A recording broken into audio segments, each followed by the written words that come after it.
Resumen de la novela Los pobres de Fyodor Dostoyevsky. Los pobres, publicada en 1846, es la primera novela de Fyodor Dostoyevsky y una de las obras fundacionales del realismo psicológico ruso. Escrita en forma epistolar, la historia se desarrolla a través de cartas intercambiadas entre dos personajes, Makar Alexeyevich Debuskin, un modesto copista de unos 47 años, y Bárbara Alexeyevna Dobroselova, una joven huérfana de 19 años que vive en la misma pensión de San Petersburgo. Ambos pertenecen a la clase baja urbana, y su relación, inicialmente amistosa, luego profundamente afectuosa, revela las complejidades emocionales de quienes viven al margen de la sociedad. Makar es un hombre solitario, tímido y orgulloso, aunque consciente de su insignificancia social. Trabaja como escribiente en una oficina gubernamental, ganando apenas lo suficiente para sobrevivir. Viste ropa remendada, evita ser visto en público por vergüenza, y encuentra consuelo en la lectura de libros baratos y en su devoción por Bárbara. A pesar de su pobreza, posee una sensibilidad aguda y una moral elevada, su lenguaje en las cartas es formal, casi arcaico, lleno de expresiones afectuosas y reverencias exageradas, lo que refleja tanto su educación limitada como su deseo de parecer digno ante los ojos de la joven. Bárbara, por su parte, es más pragmática, aunque igualmente vulnerable. Huérfana y sin recursos, vive con su anciana parienta Anna Fyodorovna, quien la presiona para que acepte el cortejo de un comerciante rico, Bykov. Bárbara comparte con Makar sus miedos, sus sueños truncados y su creciente desesperanza. Aunque aprecia profundamente a Makar, también siente lástima por él, una mezcla de cariño y condescendencia que revela las tensiones de clase incluso dentro de la pobreza. La dinámica epistolar permite a Dostoyevsky explorar no solo los hechos externos, sino el mundo interior de sus personajes, sus inseguridades, sus anhelos de amor y reconocimiento, y su lucha constante contra la humillación social. Makar se ve a sí mismo como un hombre superfluo, pero al mismo tiempo anhela ser útil, protector, significativo. Bárbara, en cambio, enfrenta la imposibilidad de elegir su destino, casarse por amor, con alguien como Makar, sin futuro, o por conveniencia, con Bykov, que le ofrece estabilidad pero no afecto. En este primer tramo de la novela, Dostoyevsky establece los pilares temáticos que recorrerán toda su obra: la dignidad en la miseria, la empatía como acto moral, y la soledad existencial. La pobreza no es solo económica, sino también emocional y simbólica. Los objetos cotidianos, un vestido nuevo, un libro prestado, una taza de té, adquieren un peso emocional descomunal, porque representan pequeñas victorias o derrotas en una vida marcada por la carencia. La atmósfera de San Petersburgo, con sus calles grises, sus cuartos alquilados y su clima opresivo, sirve como telón de fondo perfecto para esta tragedia íntima. No hay grandes acontecimientos, ni giros dramáticos espectaculares, la tensión surge de lo no dicho, de las pausas entre cartas, de los silencios cargados de vergüenza o esperanza. Este resumen muestra cómo Dostoyevsky, aun en su juventud, ya dominaba la representación de la psicología humana con una profundidad que anticipa a Tolstói y a Chejov. Los pobres no es una denuncia social directa, sino un retrato íntimo de cómo la pobreza corroe el alma, pero también cómo el afecto, aunque imperfecto, puede ofrecer un refugio momentáneo. A medida que avanza la correspondencia entre Makar Debuskin y Bárbara Dobroselova en Los pobres, Dostoyevsky profundiza en los mecanismos psicológicos que permiten a los oprimidos sobrevivir emocionalmente en un mundo que los ignora o los humilla. Este segundo capítulo del resumen explora cómo la pobreza no solo limita las oportunidades materiales, sino que también distorsiona la percepción de uno mismo y del otro, generando una red compleja de autoengaño, orgullo herido y amor desesperado. Makar, aunque consciente de su insignificancia social, se aferra a la idea de que su bondad lo eleva moralmente por encima de los ricos. En sus cartas, frecuentemente compara su situación con la de personajes literarios o con hombres de bien que sufren injustamente. Esta idealización le permite mantener una identidad coherente frente al desprecio cotidiano. Sin embargo, su orgullo es frágil. Cuando Bárbara le regala un libro, El hombre pobre de Gogol, Makar se siente simultáneamente conmovido y ofendido, como si el gesto subrayara su condición de mendigo emocional. La lectura del libro lo perturba profundamente, porque ve reflejada su propia vida en sus páginas, y eso lo confronta con una verdad que prefiere suavizar con retórica afectuosa. Bárbara, por su parte, comienza a mostrar signos de agotamiento emocional. Aunque inicialmente escribe con ternura y esperanza, sus cartas se vuelven más distantes, más prácticas. Ella empieza a aceptar que el amor no basta para alimentar el alma ni el cuerpo. Su relación con Makar se transforma, ya no es solo una amistad consoladora, sino una carga que ella teme no poder sostener. Al mismo tiempo, el comerciante Bykov insiste en su cortejo, ofreciendo no solo seguridad económica, sino también una salida de la miseria que la asfixia. Bárbara no ama a Bykov, pero tampoco puede permitirse el lujo del romanticismo. Dostoyevski utiliza este contraste para explorar una de sus obsesiones literarias, la tensión entre el idealismo moral y la necesidad material. Makar representa el primero, cree en la pureza del sentimiento, en la redención a través del sufrimiento, en la nobleza del alma humilde. Bárbara, en cambio, encarna la segunda, comprende que sin pan, sin techo, sin vestido decente, incluso el amor más sincero se vuelve inútil. Esta divergencia no es moral, sino existencial, que ambos tienen razón desde su perspectiva, y esa ambigüedad es lo que da profundidad trágica a la novela. La pobreza también actúa como un espejo deformante de las relaciones humanas. Makar interpreta cada gesto de Bárbara como prueba de amor eterno, mientras que ella, sin querer herirlo, mantiene una ambigüedad deliberada. Él proyecta en ella la imagen de una salvadora angelical, que ella lo ve como un amigo leal, pero inadecuado para la vida real. Esta asimetría emocional genera una suerte de tragedia silenciosa, donde nadie miente abiertamente, pero todos se engañan a sí mismos para no enfrentar el dolor de la verdad. Además, Dostoyevski introduce sutiles críticas a la burocracia y a la indiferencia social. Makar trabaja en una oficina donde es invisible, tratado como una máquina de copiar. Sus superiores lo ignoran, sus colegas lo ridiculizan. Su identidad se reduce a su función, copista de Buskin. En este contexto, la carta se convierte en su único espacio de humanidad, el único lugar donde puede decir, yo soy. Pero incluso allí, su voz está mediada por la vergüenza, por el miedo a parecer ridículo o patético. La atmósfera de este capítulo se vuelve más opresiva. Las cartas se espacian. Las excusas aparecen. Bárbara menciona menos sus sentimientos y más sus necesidades. Makar, en cambio, se vuelve más efusivo, como si temiera que el silencio lo borre del todo. La pobreza no solo los separa del mundo, sino que comienza a separarlos entre sí. En este punto, Dostoyevski ya ha dejado claro que Los pobres no es una historia de redención, sino de resistencia íntima en medio de la derrota. No hay villanos claros, solo seres humanos atrapados en un sistema que no les ofrece salida. Y en ese encierro, el amor, aunque imperfecto, desigual, incluso ilusorio, sigue siendo el único acto de libertad posible. La frágil burbuja emocional que Makar de Buskin y Bárbara Dobroselova han construido mediante su correspondencia comienza a resquebrajarse bajo la presión de la realidad material. Dostoyevski intensifica la tensión no con escenas dramáticas externas, sino con el lento derrumbe interno de las ilusiones de ambos personajes. Este capítulo explora cómo el amor, cuando se entrelaza con la necesidad y la desesperanza, puede convertirse tanto en consuelo como en prisión. La figura del comerciante Bykov emerge como una sombra inevitable. Rico, brusco y pragmático, representa todo lo que Makar no es: poder económico, seguridad social, autoridad masculina.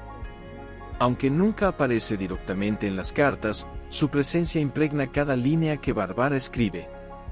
Ella no lo describe con odio ni con deseo, sino con una resignación creciente que revela su transformación interna. Al principio, rechazaba su propuesta con firmeza, ahora, menciona sus buenas intenciones y su estabilidad. Es un cambio sutil, pero devastador, Bárbara ya no sueña con escapar de la pobreza junto a Makar, que ha aceptado que el amor no paga el alquiler. Makar, por su parte, se niega a ver lo evidente.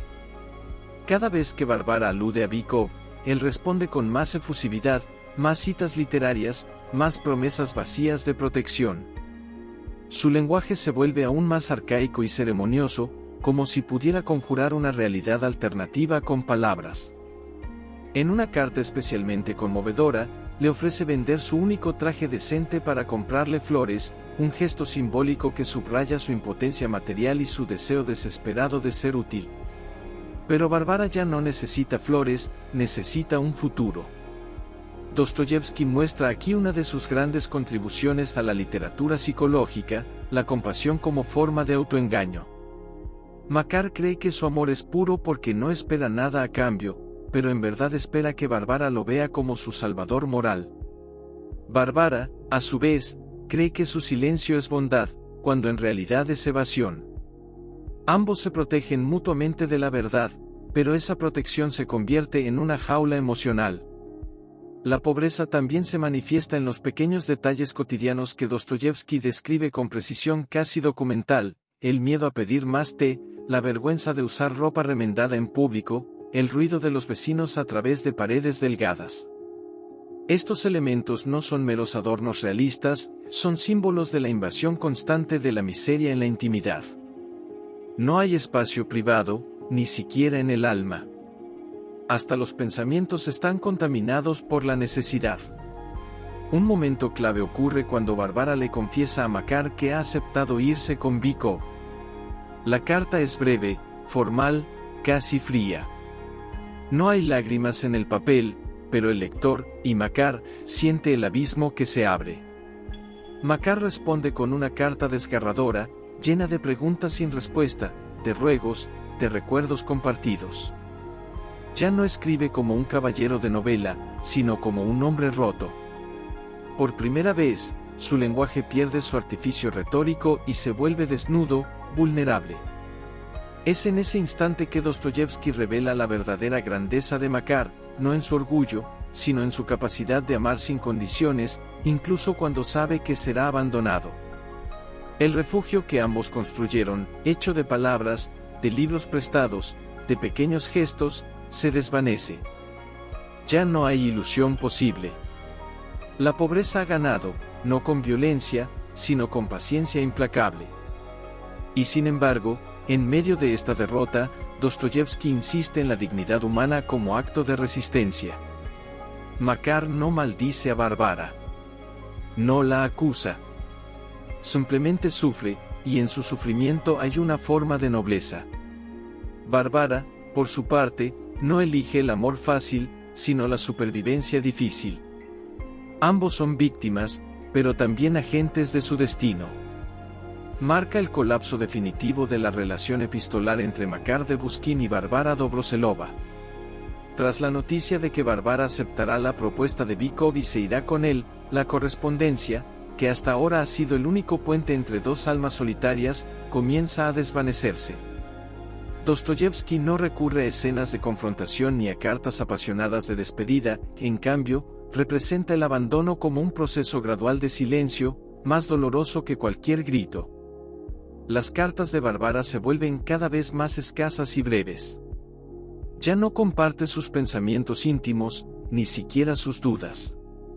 Se limita a dar noticias prácticas: me mudo la próxima semana, Bykov ha arreglado todo, gracias por tus buenos deseos.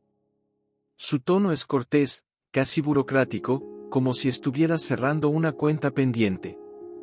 Este distanciamiento no es malicioso, sino defensivo. Bárbara necesita creer que su decisión es racional, necesaria, incluso justa. Para hacerlo, debe borrar emocionalmente a Makar de su vida, no por crueldad, sino por supervivencia psicológica. Makar, en cambio, se aferra a la comunicación con desesperación creciente. Sus cartas se alargan, se repiten, se vuelven suplicantes. Pide detalles, recuerda anécdotas, insiste en que aún puede ayudarla. Llega incluso a imaginar escenarios fantásticos en los que ella regresa, arrepentida, para vivir con él en su humilde cuarto. Pero estas fantasías solo subrayan su impotencia. Ya no escribe para ser leído, sino para postergar el momento en que tendrá que reconocer que está solo. Dostoyevski utiliza esta fase final de la correspondencia para explorar una de las formas más sutiles de la pobreza afectiva. Makar no solo pierde a Bárbara, pierde su única audiencia, su único testigo. Sin ella, su existencia amenaza con disolverse en la indiferencia del mundo burocrático que lo rodea. En una carta especialmente conmovedora, escribe: ¿quién sabrá que yo existí, si tú ya no me escribes? Esta frase encapsula la angustia existencial del marginado, no teme tanto la muerte, sino el olvido. La ciudad de San Petersburgo, antes apenas un telón de fondo, ahora se convierte en un personaje opresivo. Las calles húmedas, los edificios grises, el frío constante, todo refuerza la sensación de aislamiento. Makar camina por ellas como un fantasma, invisible incluso para sí mismo. Dostoyevski sugiere que en una sociedad que valora el estatus, la riqueza y la utilidad, quienes carecen de todo eso son tratados como no personas. Y cuando el único vínculo que te recordaba como humano desaparece, ¿qué queda? Al mismo tiempo, el autor evita caer en el melodrama fácil. No hay redención última, ni gesto heroico. Bárbara no vuelve. Makar no muere. Simplemente continúa, más vacío, más callado. Esta ausencia de resolución dramática es precisamente lo que hace la novela tan moderna y perturbadora. La tragedia no siempre tiene un clímax, a veces, simplemente se desvanece. También revela la madurez temprana de Dostoyevski como psicólogo moral. No juzga a Bárbara por su elección, ni idealiza a Makar por su sufrimiento. Ambos son humanos, limitados, condicionados por circunstancias que no eligieron. La verdadera crítica no va dirigida a los personajes, sino a un sistema social que obliga a elegir entre el amor y la dignidad material, como si fueran mutuamente excluyentes. En este punto, la novela trasciende su forma epistolar y se convierte en un monólogo interior disfrazado de diálogo. Las últimas cartas de Makar ya no esperan respuesta, son actos de fe en la posibilidad de ser escuchado, aunque sea por el vacío. Es en esa persistencia, en ese acto de escribir sin esperanza, donde reside la verdadera humanidad del personaje. Los pobres no concluye con un desenlace convencional, sino con una resonancia silenciosa que perdura más allá de las últimas líneas de correspondencia. Dostoyevski cierra su novela no con una resolución, sino con una interrogación moral: ¿qué valor tiene el sufrimiento de los invisibles? ¿Puede el amor, aunque fracasado, dejar una huella en un mundo indiferente? A través del destino de Makar de Buskin y Bárbara Dobroselova, el autor no solo retrata la pobreza material, sino también la soledad ontológica de quienes viven sin voz en una sociedad jerárquica y deshumanizada. Tras la partida de Bárbara con Bykov, la correspondencia se interrumpe por completo. Las últimas cartas de Makar, no respondidas, se vuelven cada vez más introspectivas, casi oraciones laicas dirigidas a un destinatario ausente. Ya no escribe para comunicarse, sino para afirmar su propia existencia. En este acto de escritura solitaria, Dostoyevski revela una de sus ideas centrales: incluso en la derrota absoluta, el ser humano conserva la capacidad de sentir, de recordar, de amar. Esa capacidad, por sí sola, constituye una forma de resistencia. Bárbara, por su parte, desaparece del relato sin rastro. No sabemos si es feliz con Bykov, si se arrepiente, si alguna vez piensa en Makar. Esta ambigüedad es intencional. Dostoyevski no busca castigarla ni redimirla, simplemente la libera del papel de heroína o villana. Ella es una mujer real, atrapada entre el deber y el deseo, entre la compasión y la necesidad. Su silencio final no es crueldad, sino el precio de su supervivencia en un mundo que no ofrece segundas oportunidades a las mujeres pobres.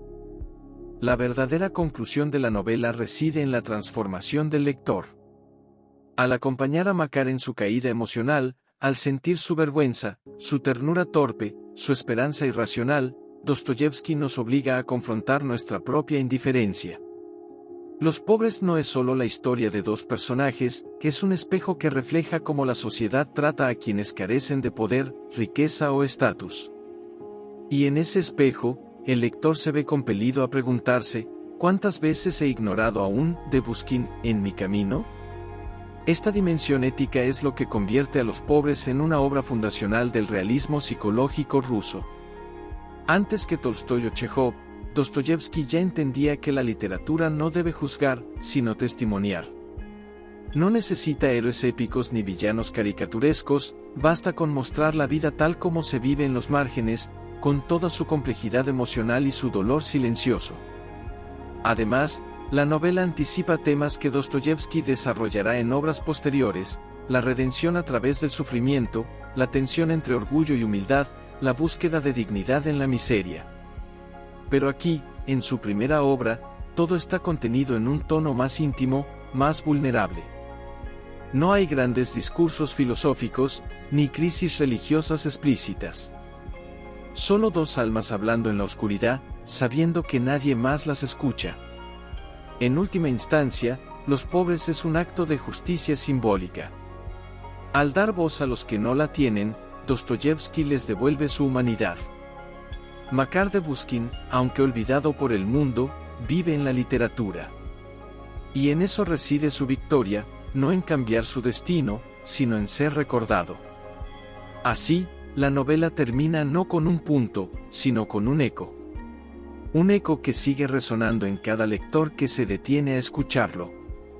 Suscríbete a mi canal para subir más contenido. Gracias.